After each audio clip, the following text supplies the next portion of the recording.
Урматтуу кыргыз элим, азыр Тажикстандан тажик элинен билдирүү жөнөттү. Алардын бизге койгон талабы тажиктерден үйлөнүш керек экен кыргыздарчы. Ошого срочно 50 же 60 бала барып үйлөнүп келиш керек болуп атат да.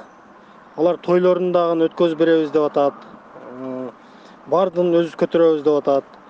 Анан мына үйлөрүңөрдү да салып беребиз неберелерибиз үчүн деп атат. Ушуларды бардыгыны анан уруш токтойт экен, эч качан талаш тартыш болбойт экен. Ушуларды группага жеткизип койгулачы, урматтуу кыргыздар. Кандайсыңар кыздар, жакшысыңарбы? Ой, биз өзүбүздүн кыздарга балдарыбыз жок дегилечи деп койсунчу, айтып койгулачы. Биз өзүбүздүн кыздар ар бир балага 4төн 5тен кыргызда кыздар туш келип атса, олордун кыздарын каяктан алат экен? Бала өзүбүзгө жок деп койсунчу. Одон көрөк до конца мына кыздар, келиндер өзүбүз согушпайлыбы? 50 балабызды алардын кыздарына бергенден көрөк, Кеңгир баш.